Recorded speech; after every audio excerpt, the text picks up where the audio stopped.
Nah, kita udah sampai di istana bawah tanahnya seperti ini. Di aula belakang inilah Kaisar Wanli beserta dua permaisurinya dimakamkan beserta begitu banyak benda persembahan. Kali ini kita akan mengunjungi sebuah mausoleum Kaisar Dinasti Ming yang berlokasi di distrik Chongqing, Beijing. Di mausoleum ini terdapat sebuah istana bawah tanah yang menyimpan begitu banyak misteri, sekaligus merupakan satu-satunya istana bawah tanah mausoleum Kaisar Tiongkok yang sengaja digali oleh pemerintah untuk tujuan penelitian arkeologi sekitar 50 tahun yang lalu. Lalu bagaimana cara orang kuno membangun istana bawah tanah ini? Dan bagaimana pula para arkeolog menemukan jalan masuk menuju istana bawah tanah ini? Apa saja yang ditemukan selama penggalian istana bawah tanah? Dalam vlog kali ini, kita akan bersama-sama mencari tahu jawabannya. Ya, selamat siang dari Beijing. Hari ini kita bakal jalan-jalan di sebuah situs bersejarah di Beijing yang sekaligus merupakan situs warisan dunia UNESCO, yaitu The Ming Tombs, atau dalam bahasa Mandarin adalah Ming She Sanling, yang merupakan komplek pemakaman dinasti Ming.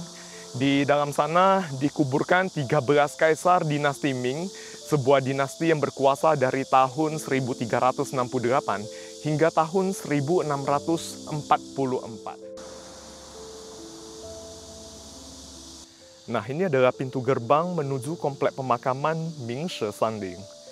Pada zaman dulu, di kedua sisi dari gerbang, terdapat tembok tinggi yang mengelilingi komplek pemakaman seluas 40 km persegi ini. Karena pada zaman dulu, orang biasa dilarang masuk ke dalam komplek pemakaman kekaisaran yang merupakan refleksi dari sistem hierarki sosial. Nah, gerbang ini memiliki 3 pintu. Pintu utama dulunya hanya boleh dilewati oleh peti mati kaisar. Dan pintu sebelah kanan hanya boleh dilewati oleh kaisar penerus tahta selanjutnya.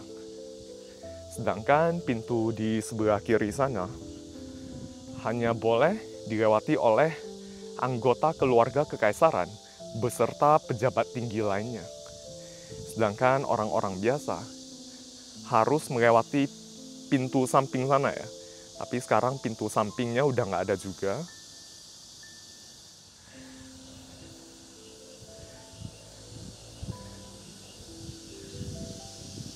Nah, kalau kita lihat di sini ada lubang di dindingnya, maupun di bagian bawah sini ada lubang. Jadi dulunya di sini sebenarnya ada pintu ya, ada pintu, tapi sekarang sudah nggak ada juga.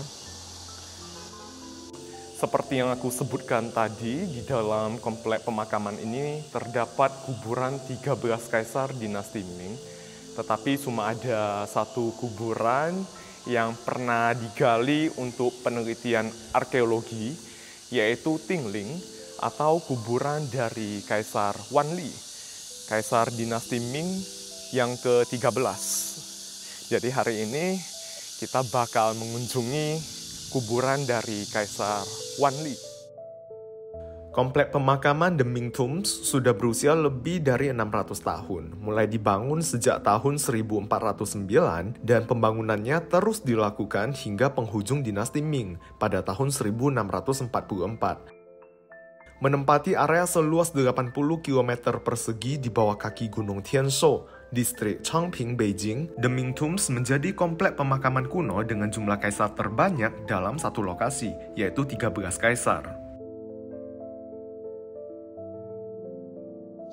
Nah, tadi setelah berjalan sekitar 500 meter dari gerbang utama, di sini terdapat sebuah menara atau pavilion. Di dalam pavilion ini terdapat sebuah prasasti setinggi 7 meter. Yuk kita lihat apa isi dari prasasti tersebut.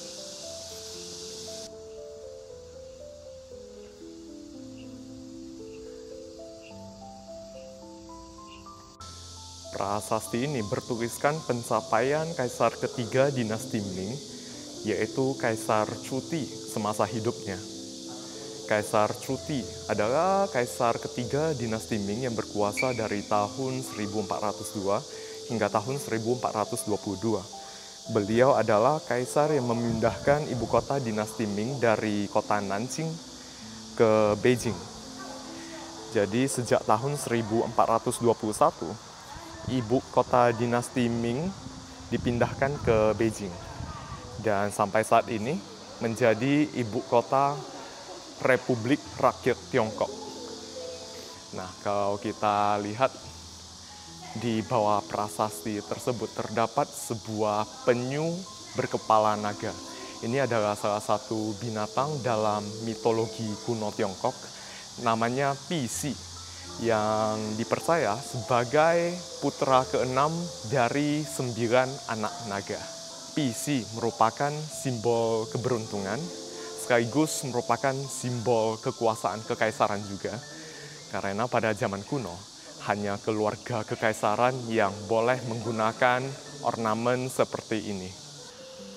Nah, kalau kita lihat di depan sini ada sebuah jalan, ini namanya Shentao atau jalan sakral.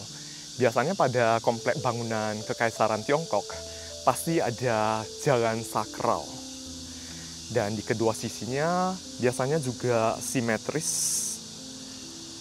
Jalan sakral ini berfungsi sebagai poros tengah atau poros utama sebuah komplek kekaisaran Tiongkok kuno.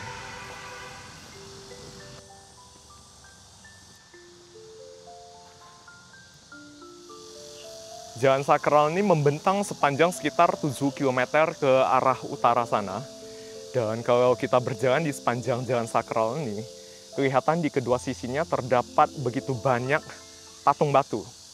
Jadi penggunaan patung batu pada komplek pemakaman kekaisaran, sejarahnya sudah dapat ditelusuri hingga 2000 tahun yang lalu, yaitu pada masa dinasti Qin dan dinasti Han. Totalnya terdapat 24 patung binatang dan 12 patung manusia. Semuanya berpasangan kiri dan kanan.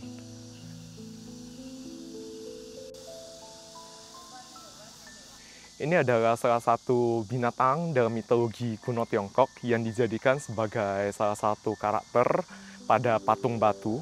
Namanya adalah Xie Zhi. Xie Zhi dipercaya memiliki kemampuan untuk membedakan orang baik dan orang jahat.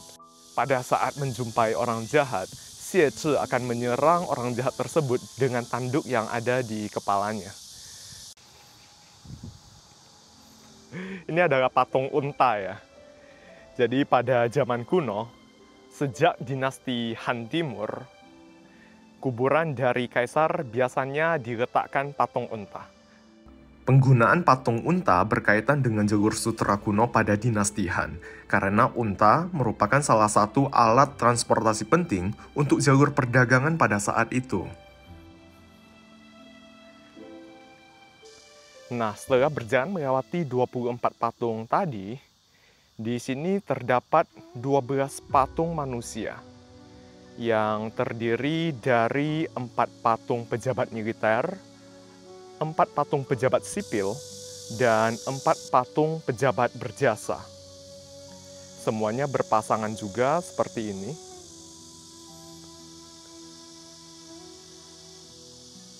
Pada zaman kuno, hanya komplek pemakaman kaisar yang diperbolehkan menggunakan ornamen-ornamen atau patung-patung seperti ini. Dalam beberapa kasus mungkin ada beberapa pejabat tinggi yang juga menggunakan patung batu seperti ini pada komplek pemakamannya. Tapi jarang, dan kalaupun ada, enggak sebagus ini. Karena patung-patung ini sekaligus merupakan simbol dari status sosial seseorang pada zaman dulu. Oh ya, tadi untuk masuk ke jalan sakral ini kita harus membeli tiket masuk seharga 30 yuan atau sekitar 60 ribuan. Kita bisa beli langsung aja di lokasinya, depan sana ada loket. Dan tiket ini tidak termasuk tiket masuk ke kuburan kaisar di dalam sana. Di dalam komplek pemakaman ini totalnya terdapat 3 kuburan kaisar yang sudah dibuka untuk umum dan dijadikan objek wisata. Salah satu di antaranya sudah dilakukan penggalian untuk tujuan penelitian arkeologi pada tahun 1957. yaitu kuburan dari Kaisar ke-13 dinasti Ming yang bernama Wan Li. Jadi hari ini aku cuma mengunjungi salah satu di antaranya, yaitu kuburan Tingling. Nanti sesampainya di sana kita harus beli tiket masuk lagi. Dan dari sini, dari Jalan Sakral ke Tingling, jaraknya masih 4 atau 5 km lagi. Jadi kita harus naik angkutan umum atau bus umum untuk menuju ke sana.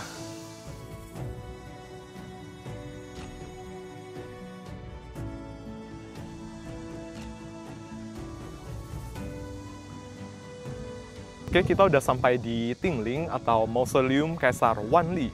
Untuk masuk ke sini kita harus beli tiket masuk lagi. Ini harganya 60 yuan atau sekitar 130.000 rupiah. Jadi Tingling merupakan salah satu kuburan kaisar terluas dan termegah di The Ming Tombs, komplek pemakaman dinasti Ming. Kaisar Wan Li adalah kaisar ke-13 dinasti Ming yang memerintah 48 tahun dari tahun 1572 hingga tahun 1620. Ia lahir dengan nama Chu Yijun pada tahun 1563. Naik tahta di usia 10 tahun, ia merupakan kaisar dengan masa kekuasaan terpanjang dalam sejarah dinasti Ming. Pada tahun 1584, ia mulai membangun mausoleum untuk dirinya sendiri. Pembangunan berlangsung selama 6 tahun dan menghabiskan dana sebesar 8 juta tel perak, atau setara 3,2 triliun rupiah untuk mata uang saat ini. Menjadikannya mausoleum terluas ketiga dan salah satu yang termegah di area The Ming Tombs. Namun sangat disayangkan beberapa bagian dari Tingling sudah hancur akibat peperangan yang terjadi dalam sejarah Tiongkok. Ini adalah salah satu bagian dari Mausoleum Kaisar Wan Li. Dulunya di sini ada sebuah gerbang atau gapura gitu, tetapi sudah hancur karena peperangan.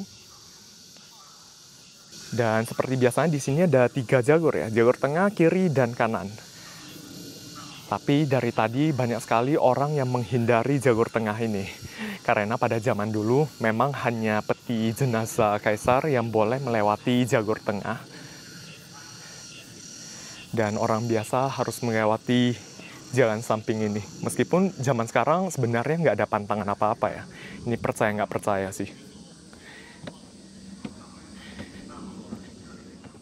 Nah, di atas ini nggak ada yang tersisa sama sekali. Dulunya ada gapura atau gerbang, yang tersisa hanyalah bagian bawahnya ini, kelihatan ya. Dulunya tiang ditancapkan di sini. Cukup besar tiangnya kelihatannya. Sekarang sudah rata dengan tanah.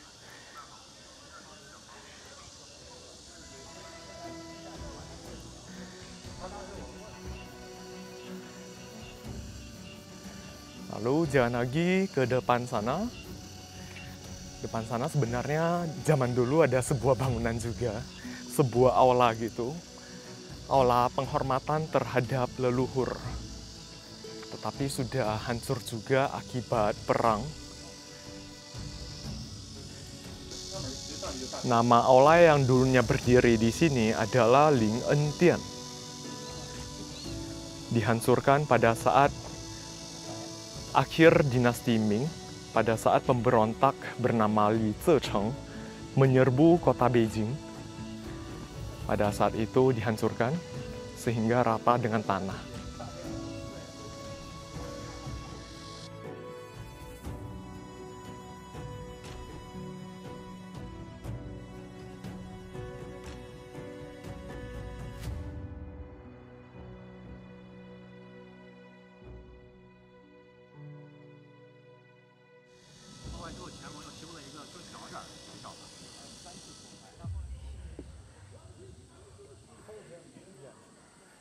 Nah, kalau ini namanya gerbang pemisah antara alam manusia dengan dunia akhirat. Namanya Ling Xingmen. Begitu masuk ke dalam sana, kita sudah mau memasuki dunia akhirat. Karena istana bawah tanah atau kuburan dari Kaisar Wan Li diletakkan di dalam gerbang tersebut.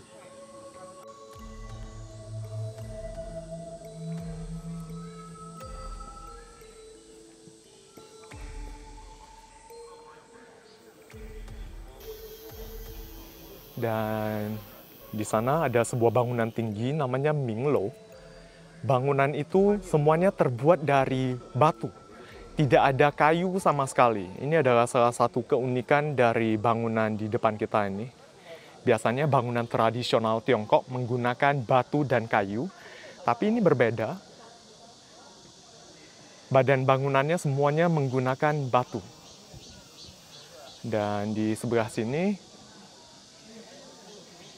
ini seperti tempat untuk menaruh dupa dan lilin pada zaman dulu.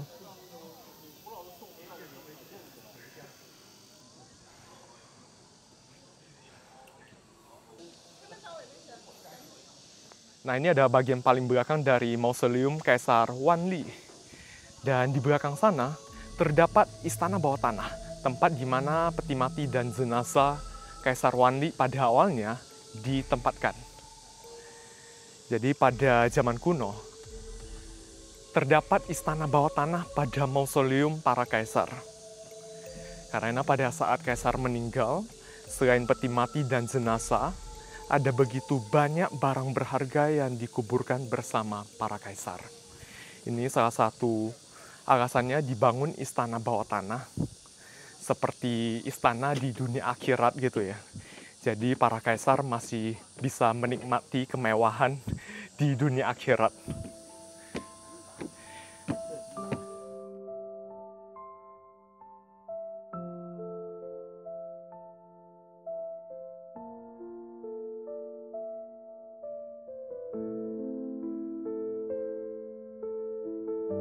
Istana bawah tanah di Tingling, Mausoleum Kaisar Wanli, merupakan satu-satunya istana bawah tanah di komplek pemakaman dinasti Ming yang pernah digali untuk tujuan penelitian arkeologi dan sekarang dibuka untuk umum.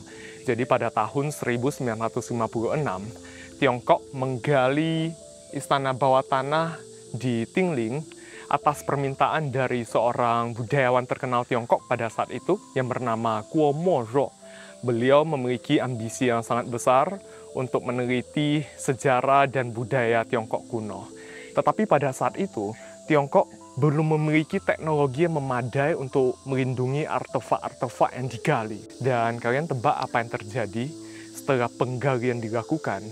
Sekitar 3.000 artefak kuno yang sangat berharga ditemukan, tetapi banyak dari mereka langsung rusak karena terpapar oksigen. Begitu istana bawah tanahnya dibuka, dilakukan penggalian, banyak sekali artefak yang langsung musnah begitu saja. Jadi dianggap sebagai salah satu tragedi dalam sejarah penggalian arkeologi di Tiongkok.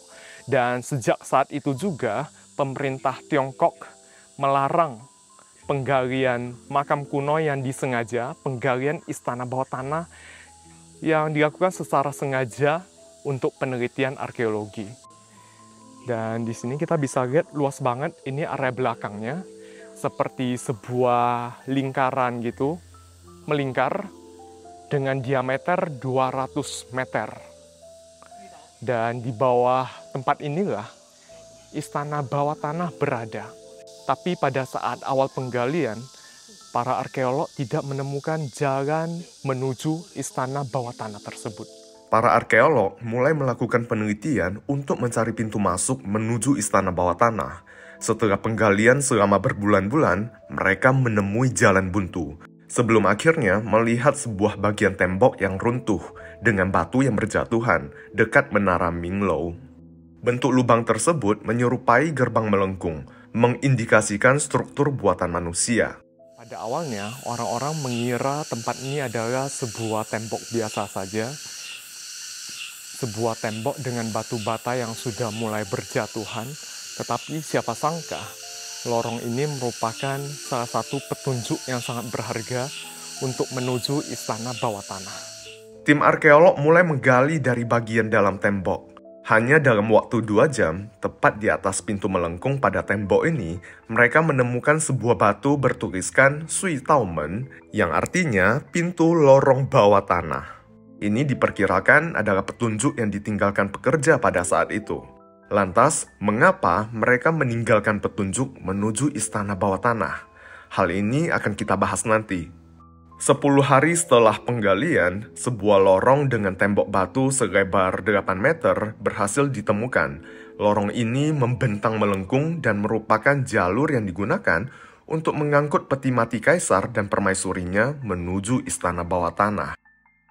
Nah, lorong yang kita lihat sekarang ini sebenarnya merupakan lorong menuju ruang makam kaisar, tetapi sekarang sudah ditimbun dan tidak kelihatan lorong bawah tanahnya.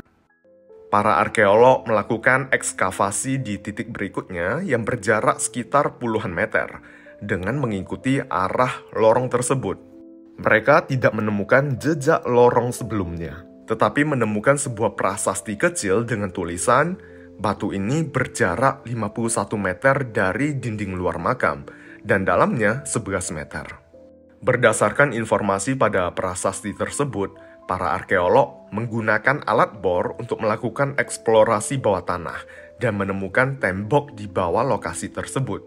Selanjutnya, mereka menggali parit ketiga di sana. Setelah menggali sedalam 20 meter, mereka akhirnya menemukan dinding luar ruang makam atau istana bawah tanahnya. Pintu menuju ruang makam berbentuk segi 5 dan ditutup dengan batu balok. Setelah batu baloknya dipindahkan, pintu makam akhirnya terlihat.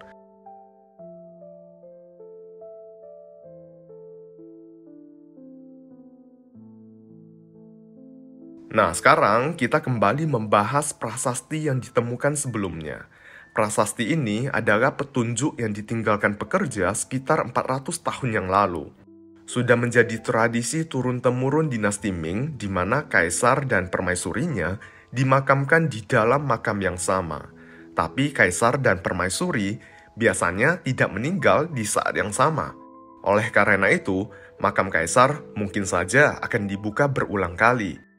Jadi para pekerja meninggalkan petunjuk untuk memudahkan penggalian lorong makam saat dibutuhkan. Tulisan pintu lorong bawah tanah yang terukir pada batu ini juga memiliki tujuan yang sama.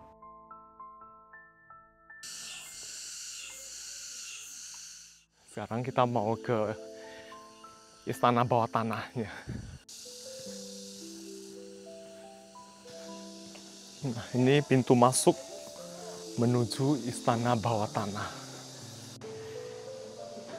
Istana bawah tanahnya sedalam 27 meter di bawah sana. Nah, kita udah sampai di istana bawah tanahnya seperti ini. Dulunya di sini ada tembok ditutup dengan batu. Tembok yang sangat kuat ya untuk melindungi istana bawah tanah yang ditempati oleh kaisar yang sudah meninggal. Sangat tebal, bisa kita lihat.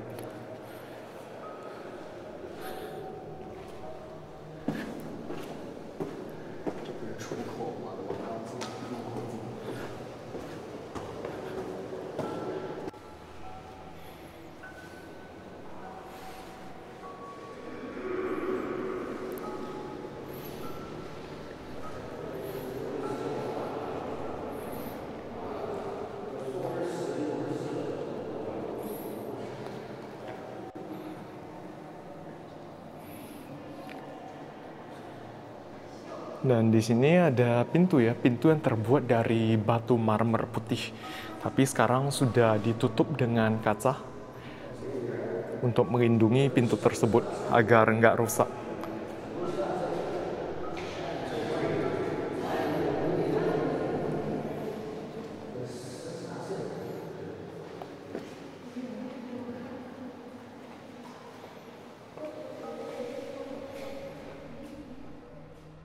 Ini adalah aula depan dari istana bawah tanah dengan panjang 20 meter, lebar 6 meter, dan tinggi 7 meter. Ketika pintu makam dibuka setengah abad lalu, para arkeolog tidak menemukan apapun di sini.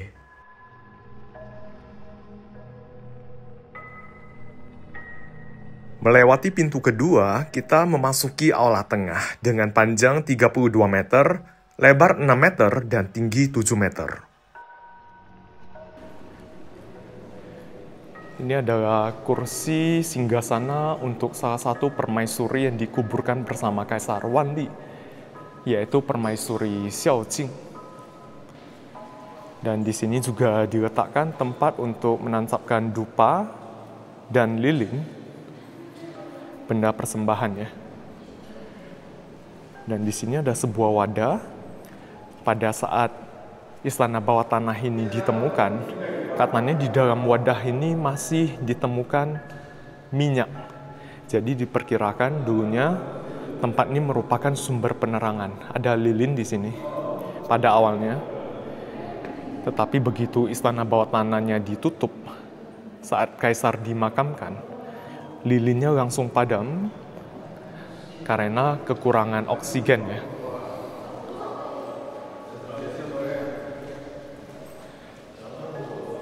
Dan di sini adalah kursi singgasana untuk permaisuri satunya lagi. Jadi ada 2 permaisuri yang dimakamkan bersama Kaisar Wanli.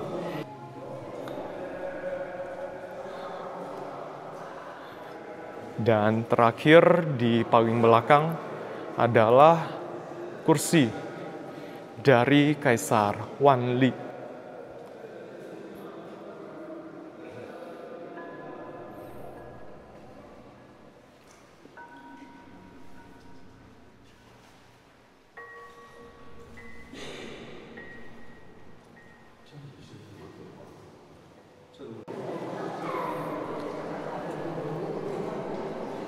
Nah, di kedua sisi dari aula tengah terdapat aula samping. Satu di sebelah kiri dan satu di sebelah kanan. Dan cuma satu yang dibuka untuk umum. Ini adalah ruangan samping, aula samping. Kita masuknya dari aula tengah.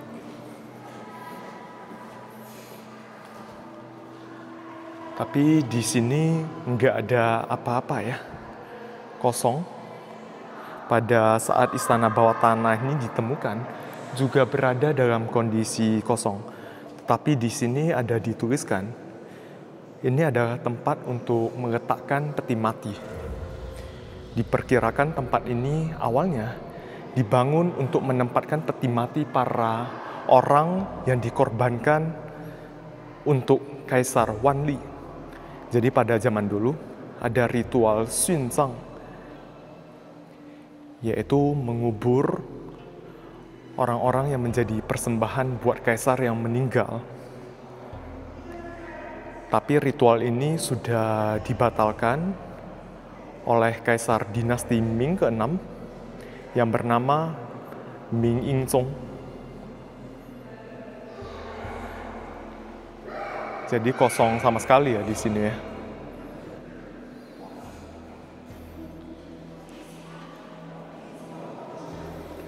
Di sini handphone nggak ada sinyal sama sekali. Kalau lagi sepi dan kalau kalian penakut, jangan datang sendirian ya. Kalau panik mau minta tolong, nanti nggak ada sinyal sama sekali, nggak bisa telepon. Dan dari aula tengah, kita ke ruangan paling belakang. Aula belakang ini merupakan tempat di mana jenazah dan peti mati Kaisar Wanli beserta 2 permaisurinya ditempatkan. Aula ini memiliki panjang 30 meter, lebar 9 meter, dan tinggi 9,5 meter.